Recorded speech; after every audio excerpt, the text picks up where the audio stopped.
ఇచ్చేసి అన్న ఇచ్చేసి అన్న ఇచ్చేసి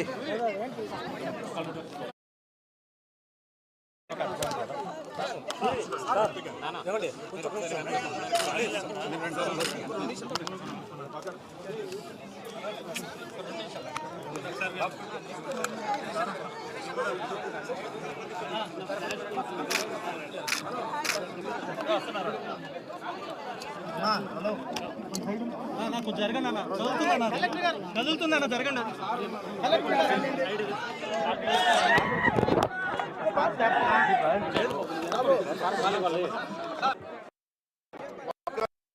నమ్మశక్యం లేని పరిస్థితిలో ఉన్నారు.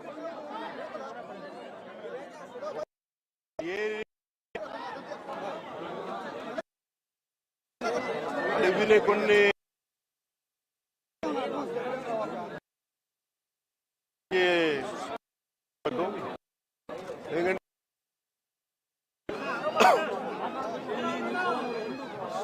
వాళ్ళ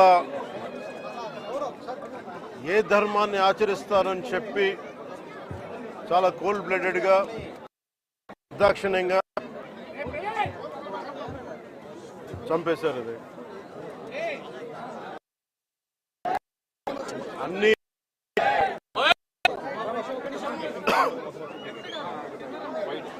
కశ్మీర్లో అన్ని ప్రశాంతత ఉంది గత కొన్ని సంవత్సరాలుగా, అన్నీ బాగుంటాయి అని చెప్పి వెళ్తే మేము తిరిగి ఇలా ఈ పరిస్థితుల్లోకి వాళ్ళు నాకు కూడా బాధ ఇంకా గుండెలో ఉనికి నేను మాట్లాడలేకపోతా ఉన్నాను. ప్రత్యేకించి దీన్ని రేపు కానీ ఎల్లుండి కానీ ప్రత్యేకమైన సమావేశం మంగళగిరిలో ఏర్పాటు చేస్తాం. ఎంత కిరాతకంగా ఎంత దారుణంగా చంపారు వాళ్ళని. ఈ సమయంలో వాళ్ళు అడుగుతూ మేము ఆత్మగౌరవం ఉన్న వాళ్ళు మేము నిజంగా ఇక్కడ ఏదో ఒక ఎక్స్గ్రేషియా ప్రకటించడానికో లేదంటే దీనికో రాలేదు. నిజంగా ఉగ్రవాదుల దాడిలో ఇది రిపీటెడ్గా,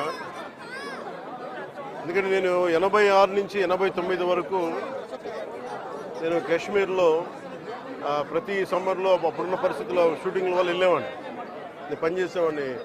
సో నాకు పరిస్థితులు తెలుసు. నాకు మళ్ళీ తిరిగి అలాంటి పరిస్థితులు పునరావృతం అయినది చాలా చాలా బాధ కలిగిస్తూ ఉంది. కొన్ని అంశాలు ప్రత్యేకంగా ఆవిడ తెలియజేశారు. వారి అమ్మాయి కానీ వారి అబ్బాయి కానీ వాళ్ళ పడ్డ క్షోభ చాలా చాలా వివరంగా తెలియజేశారు.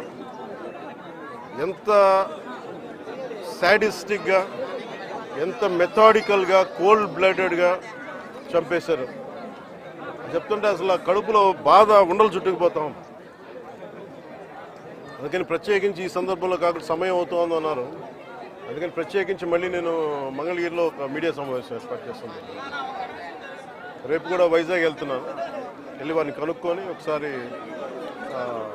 ప్రభుత్వం అన్ని రకాలుగా భరోసా ఉంటుంది, అది మీకు తెలిసి చెప్పక్కర్లేదు, ఖచ్చితంగా చేస్తుందని సందేహం లేదు. కానీ ఇది more than ex gratia, more than డబ్బుల కంటే కూడా బాధలో మీకు తగిలిన ఈ వచ్చిన ఇబ్బంది కానీ, ఈ గాయం కానీ, అంటే మనిషి చనిపోయారు కానీ ఈ జ్ఞాపకాలు చిన్నపిల్లడి ముందు జరిగింది, కూతురు బిడ్డ ముందు జరిగింది.